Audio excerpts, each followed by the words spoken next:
Hi guys, welcome back to Data Every Day.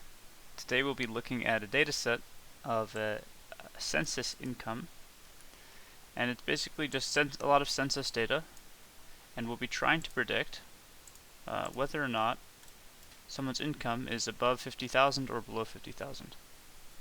So this will be a binary classification problem, and let's get started.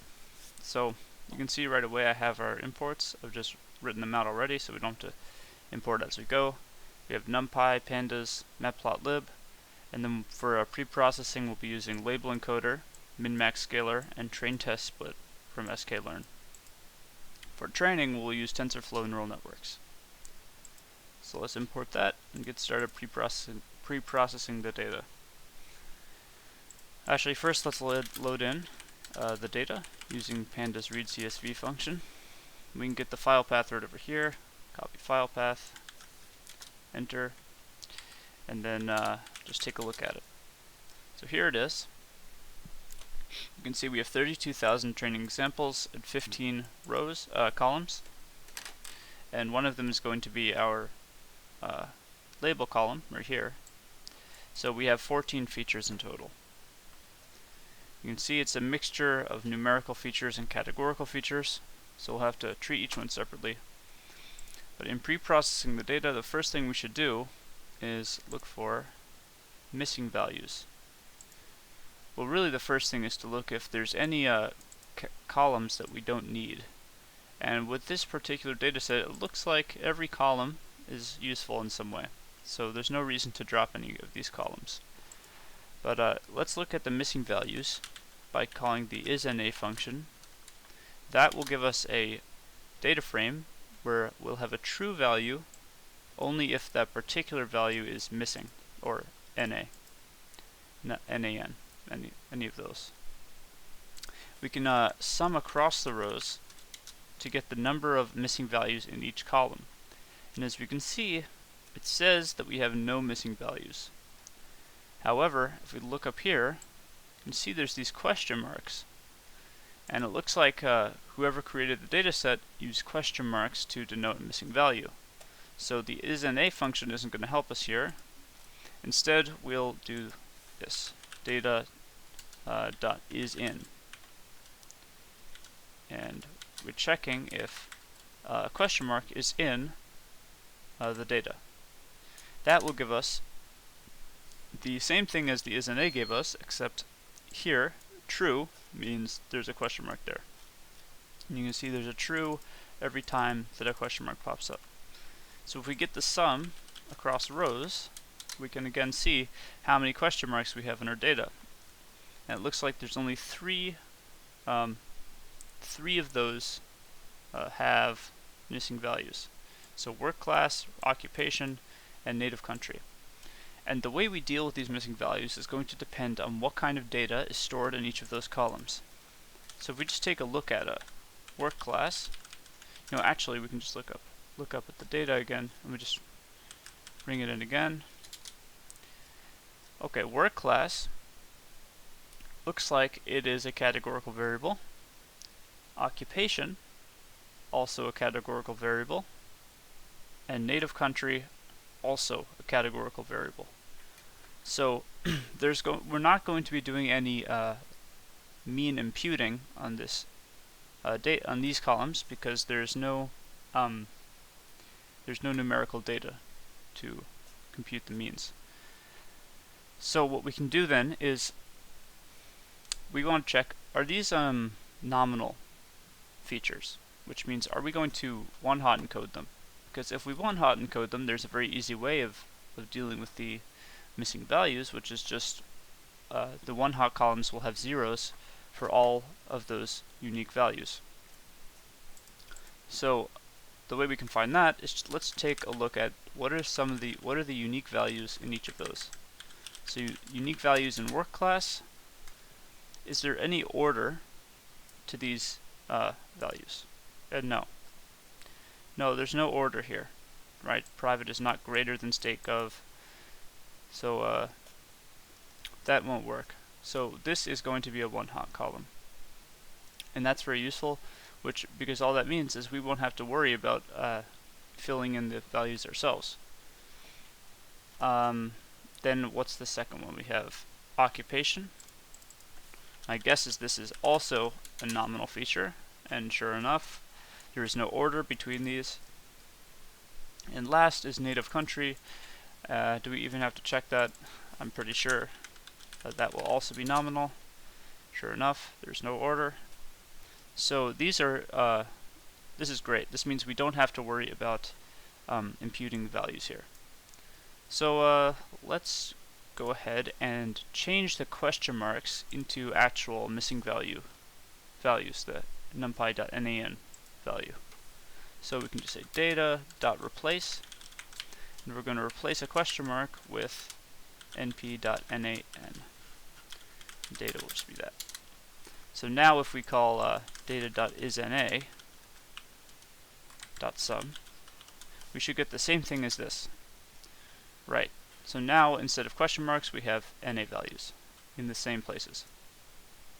Alright, let's move on to encoding. So these NA values will all be taken care of when we encode as one hot. So let's take a look at the data once more, and we're going to see, okay, well, we don't have to encode the numerical columns, we only have to encode the categorical columns. So it would be a good idea to just make a list of all of our categorical features. And I could just type all these out, but for the sake of time, I'll just paste it in. Work class, education, marital status, occupation, relationship, race, sex, and native country are all of the categorical features here. You can see these three, this one, and this one are all numerical, so they're not included here. Oh, what do you know? Look at this. It actually looks like education num might be a mapping, an already encoded mapping of education. To confirm that, let's see this. Let's data.loc all rows and education.num.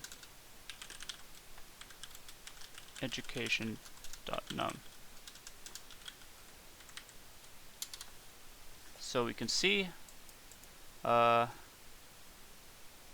looks like, yeah, everyone maps to a different number. Interesting. That's very interesting.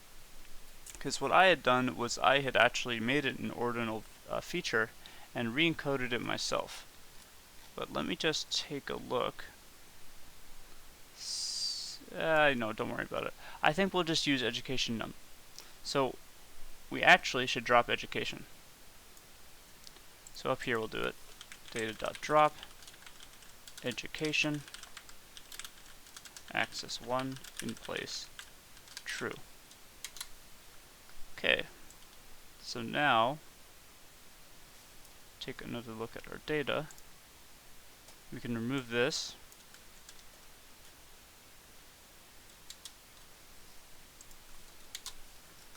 Now we can see we only have 1 for education. That's one less thing we have to worry about, and that also reduces, eliminates the need to encode for an ordinal feature, because that's the actually the only ordinal feature in this dataset. So because okay, so let's define some functions. But first, let's take a look at what are the unique values of each of these. So we can make a function, because we might want to call this multiple times. We'll make it a function. We'll get categorical uniques. We can take in a data, we'll call it data frame, and it's going to take a list of columns to get the uniques for. And for each column in columns, well, we'll make a dictionary, categorical uniques dictionary, and then for we'll just set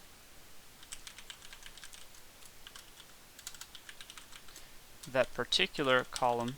So column is going to be one of these, right? And we'll use that as the key, and the value assigned to that key will just be df subcolumn dot unique, and we'll just turn it into a list to make it easier to look at. Then we'll return categorical uniques. Alright, now let's see. Let's get categorical uniques for our data and categorical features.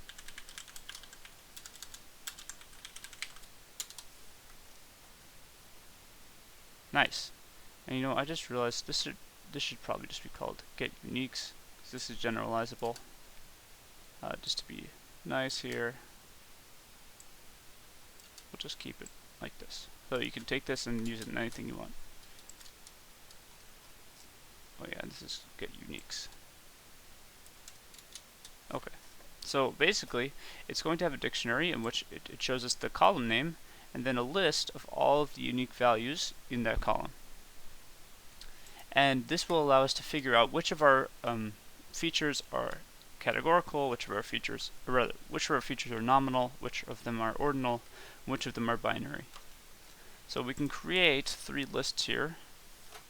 Binary features, nominal features, and ordinal features. So for binary features, let's see, is there any of these?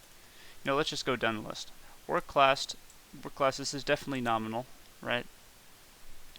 There's not really an inherent order in this. Marital status, also nominal. Occupation, also nominal. Relationship, also nominal. Race, nominal. Sex, that's going to be binary. And native country is nominal. So everything except sex will go into our nominal features. We can just move this and take this one out. And notice we don't have any ordinal features. If we had kept the education column, we would have used that as an ordinal feature, but we don't have to because we already have the encoded version that came with the dataset. So that's great. We can now create 2 functions, one to handle binary features and one to handle nominal features. And call the first one binary encode, and takes in a data frame and some list of columns. And we'll create a label encoder using sklearn's label encoder. And for each column, we will set that column equal to the label encoded version .fit transform.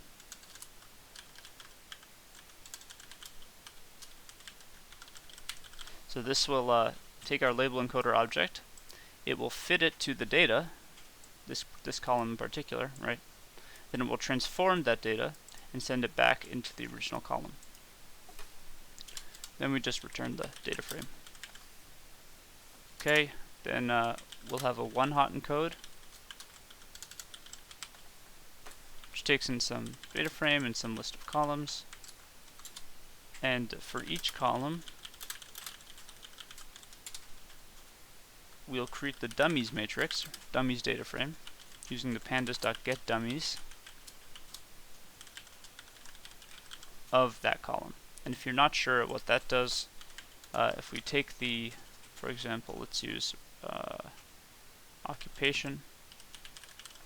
If we look at this, you can see it has a whole lot of different occupations in it, right? These are the full list here. And basically, if we do pd.getDummies of that, it uses each one of those unique values as a new column, and for each training example returns all zeros except for the one that the initial value took. So for example, let's just look at the data. example 1, right? Example 1, under occupation, took executive managerial as the value. So therefore, for example 1, we have a 1 for executive managerial and a 0 for every other value. This is why it's called one-hot encoding. And so with that, just delete these, we're going to get that dummies thing for each column, store it in dummies, and then we're going to concatenate the original data frame and the dummies together along the column axis. So this will take our original data frame, get the dummies, pop it onto the side, which will give us a whole bunch of new features, and then once we're done, we will drop the original column that we got the dummies from.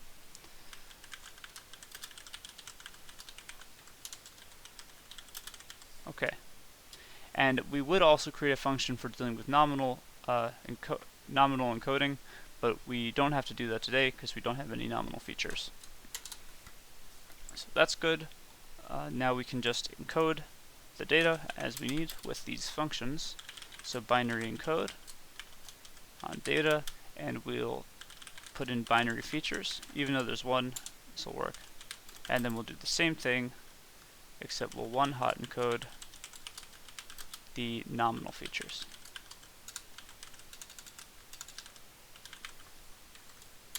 Okay. Now if we look at data, you can see there everything has been converted to numerical values. We no longer have any text labels in the dataset while retaining maximum information. So if we just take a look at what the, let's see, if data.dtypes equals object, this is going to check if there's any text labels left. And there should be only one, right? And the reason there's one is because the label column still has this value in it. And we will use a label encoder to just convert that to 1 and 0. And the reason I'm doing it separately is because we might want to keep the mappings here in case we're unsure of which means which. So let's go ahead and set y equal to just the income column, this guy, and x will be everything except the income column. Right, not in place. Okay. Now if we look at y, it's just this. So let's go ahead and encode it. We'll make a new encoder. We'll call it label encoder. That will be a new label encoder object. And y will just be equal to encoder, label encoder dot fit transform. Y. Now, if we took a look at y, we'll see it's now in 1s and 0s. And if we need to know the mappings, call y mappings, which will be, we'll use dictionary comprehension to get an index label pair for every index and label in enumerate label encoder dot classes. And the encoder comes with, oh, did I just try to encode it a second time? Well, that should be okay though. Just to be safe, I'll redefine y and we'll do that. Now we can see 0 has become less than 50,000, 1 has become greater than 50,000. And here's the full array of all of those. So now we're ready to scale our data. And the scalar we'll use here is a min-max scalar. And we will just say x is equal to scalar.fit transform x. And this actually returns a NumPy array. So why don't we go ahead and convert it back into a data frame just for ease of use. And we'll keep the columns as they were.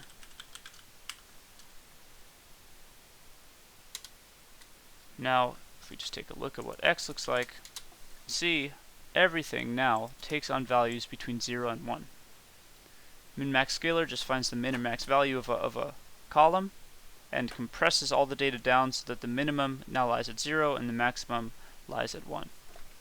And this will make it much easier for our model to deal with because all of the features take on similar ranges. Now if we want to train on this x, we'll just have to split our data between xtrain, xtest, ytrain, ytest, and we'll use the train test split function from sklearn on x and y with train size of 80%. And I think that should work, and we're ready to start building our model.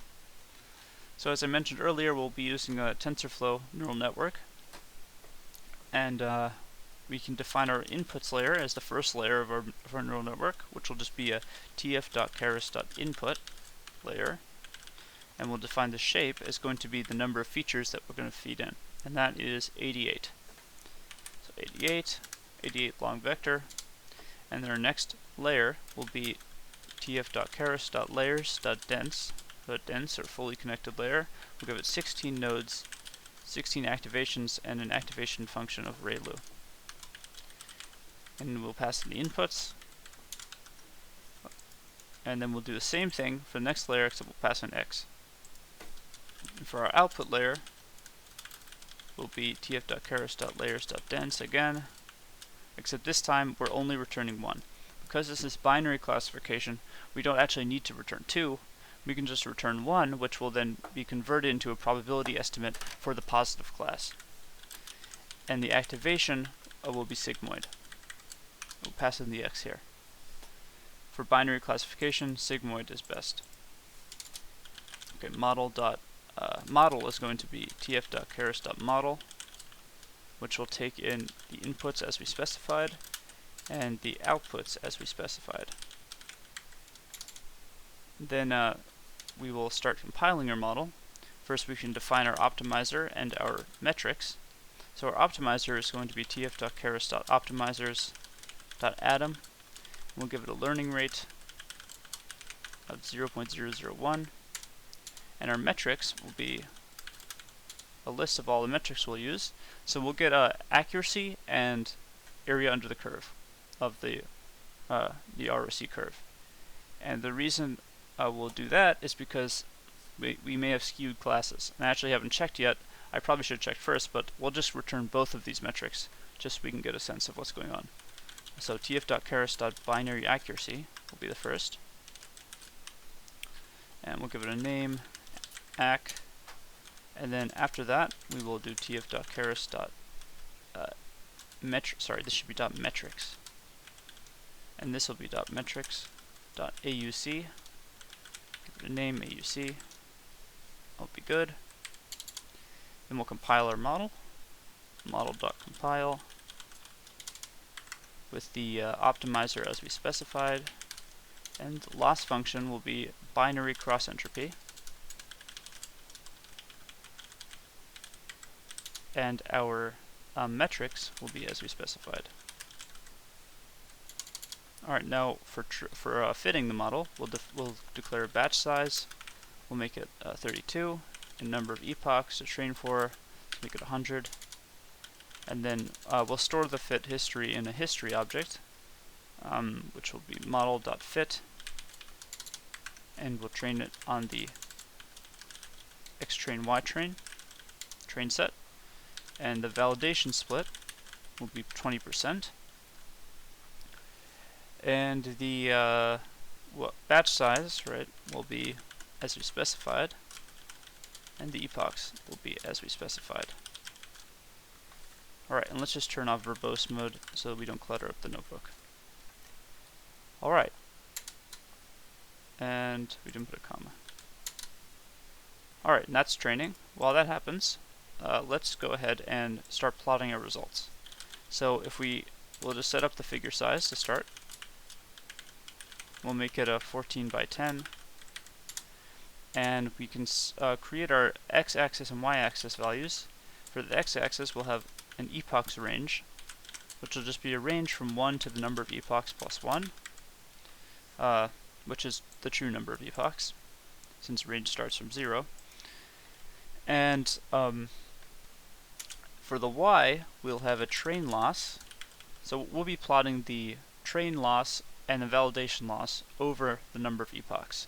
So as the model goes on, how does its performance improve or increase or decrease?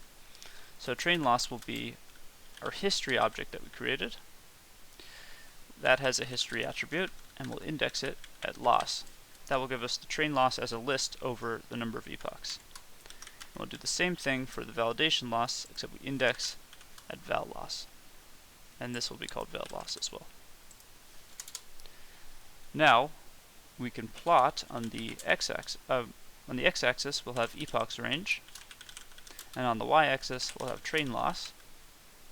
And we'll give it a label, training loss, and then we can plot on top of that another graph, this time again with epochs range on the x and the val loss on the y, and we'll set this label to be validation loss. Then we will have the x label and y label. X label can be epoch, y label can be loss, and then we'll show the legend. Alright, and this has finished, so let's take a look. And this is exactly what we want to see. Basically, both the training loss, the blue, and the validation loss, the orange, go down at the beginning, and they continue to go down, but then at some point, the training loss continues to decrease, where the validation loss starts to increase. And this is because the model starts overfitting.